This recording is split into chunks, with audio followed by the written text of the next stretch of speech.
Bernadette, a 68-year-old retired special education teacher, had been crying for several days leading up to Election Day. She sat on a bench, visibly flustered, trying to fill out her ballot.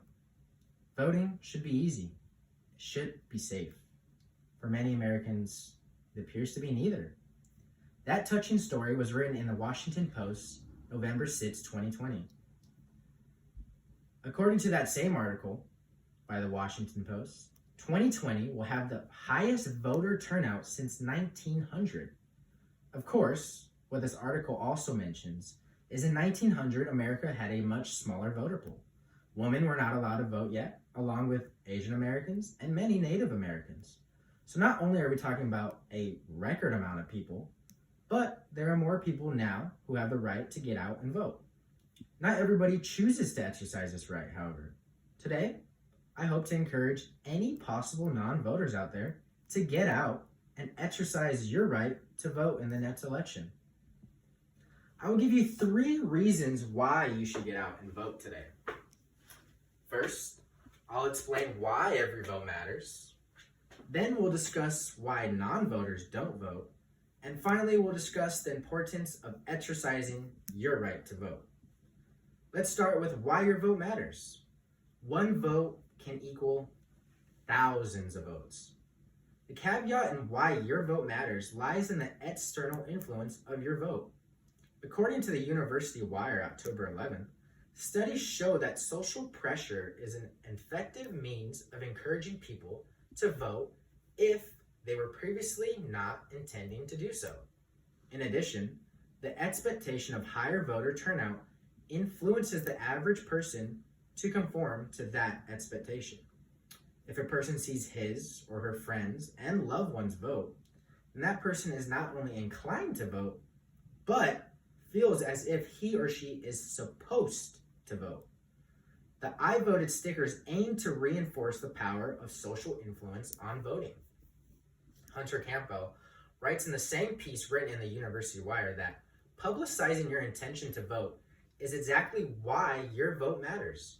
Now, no major public office has ever been decided by one single vote, but one vote can influence tens, hundreds, or even thousands of votes. This election cycle, the public has been saturated by the media to go out and vote. Whether it's on the news, the back of professional players' jerseys, social media influences, or celebrities, they're all singing the same tune. Go out and vote. Unsurprisingly, it seemed to have worked. According to the Washington Post, America saw a record turnout with President-elect Joe Biden receiving more than 75 million votes. Most ever for a president, and incumbent President Trump receiving over 70 million votes, for the most ever for a losing president. Now that we have discussed why every vote matters, let's talk about why non-voters choose not to vote. According to an article published by the Census.gov website in 2018, the most common reasons given by non-voters were dislike of the candidates or campaign issues, followed by not being interested and being too busy. Altogether, in 2016, a total of 18.9 million people were registered to vote, but chose not to. This does not include all the people who chose not to vote and were also not registered. This is a huge amount of people who are choosing to not exercise their American right, and for very apathetic reasons. If we could persuade that many people to care, to make the time, even if they seem too busy, to have an interest in their government, imagine the impact that could have on an election. Now that we have discussed why every vote matters and why non-voters choose not to vote, let's move on to the final reason, the power that lies in your vote. So, who has a right to vote? According to the women's suffrage movement 2007, a number of people, including many women, believed that only men possess the intelligence and reason to have a voice in political matters.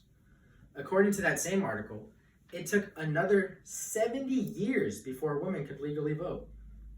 Now, if you are a U.S. citizen, 18 years or older, and you are allowed to vote, your right to vote allows you to choose candidates that support your political view or that you are in favor of. It also your right to decide how your tax dollars are spent and your right to allocate where federal funding is to go in your region. So, today we discussed 3 reasons of why you should vote. First, why your vote matters. Second, why non-voters choose not to vote. And lastly, we discussed the importance of exercising your right to vote. It's important to let nothing stand in the way of exercising this fundamental right. Not fear, busy schedules, dislike for the candidates, or anything else. Remember that we, as a society, have come a long way, but progress still needs to be had. Progress is not made on its own. It does not come about naturally or even supernaturally. No. Progress is made, earned, molded with the hands of determination and the mouths of change. Fortunately, in our beautiful democracy, progress can be as simple as a vote. Voting is not only a right, but a duty to yourself and all those who struggle for the progress of the very thing that we are discussing today. You can be a champion of progress. Get out and vote.